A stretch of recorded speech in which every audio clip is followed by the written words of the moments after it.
Es gribu kaut ko parādīt Sony kompānijai. Šitos te divus. Ir pagājuši 2 gadi, kopš es nopirku šīs austiņas, un pavisam nesen sāka viņas vairs neturēt necik. Viena no manām alternatīvām ir vienkārši mest viņas ārā un nopirkt jaunas. Tad es sanāku, ka esmu samaksājis 120 eiro par to, ka es varu 2 gadus lietot šādas austiņas. Tas man neliekas izdevīgs deals. Es gribu tās salabot. Bet, protams, Sony neļauj to darīt. Tagad ķeršos klāt pie otras.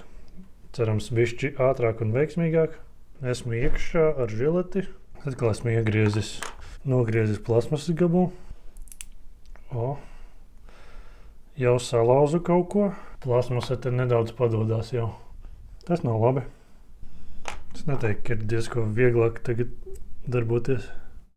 Principā es nezinu, vai man ir sanācis vēl sliktāk nekā iepriekšējā. Es pieņemu, ka jā. Bet es te esmu sagraizījis nedaudz to schēmu. Tagad mana cerība ir, ka viņi turpinās strādāt, ka es neko būtisku neesmu iznīcinājis, bet tāda iespēja ir maza. Atvērsim jaunu iepakojumu ar jauno baču.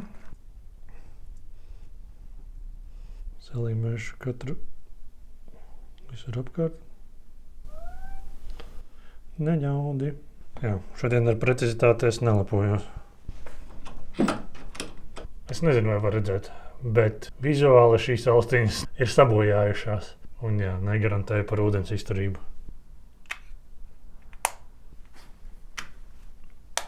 Pagaidām es uzliku lādēt keisu, pēc pusstundas iečikošu, vai kaut kas strādā. Tagad es pamēģināšu. Mums ir gaismiņa, kas mums neko daudz neizsaka. Izvilkšu austiņas, turās kopā vēl. Sakonektēšu ar telefonu. Vienai austiņai 30%. Es uzliku mūziku. Viena austiņa skan, otra neskan.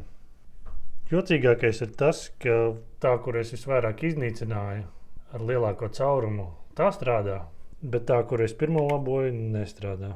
Ko es varu izdarīt? Es varu attaisīt vēlreiz vaļā. Otrais tiekšā ir daudz vienkāršāk.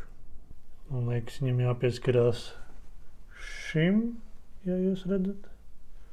Bet tur ir bišķi plēva virsū. Manuprāt, tas ir atkal kaut kas, ko es esmu sačakarējis. Kaut kas nav.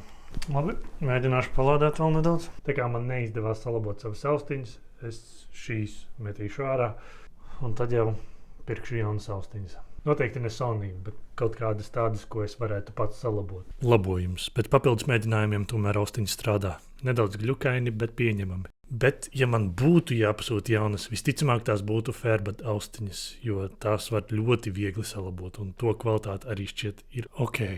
Nav spīdoši, bet man jau 4 gadus ir Fairphone 4 telefons. Šogad nomainīju baču, tas aizņēma 2 minūtes. Man ir arī viņu lielās austiņas, tām esmu nomainījis vienu detaļu, kurai bija defekts, arī visai vienkārši. Katru detaļu telefoniem, austiņām var pasūtīt no viņiem pa sakarīgu cenu, plus viņu misija ir ražot pēc iespējas ētiskākus produktus. Tas nozīmē materiālu atkārtot pārstrādi, godīgāku materiālu iegūšanas praksi. Principā daudz ko var stāstīt, varat palasīt paši. Man patīk. Es saprotu, ka viņa produkti nav perfekti, apkalpošana ir lēna, bet ņemot vērā, ka citi maksimizē savu peļņu uz klienta rēķina, speciāli padarot produkta ilglaicīgu lietošanu neiespējamu, es neredzu citu variantu kā Fairphone. Kā vienmēr, šī nav reklāma.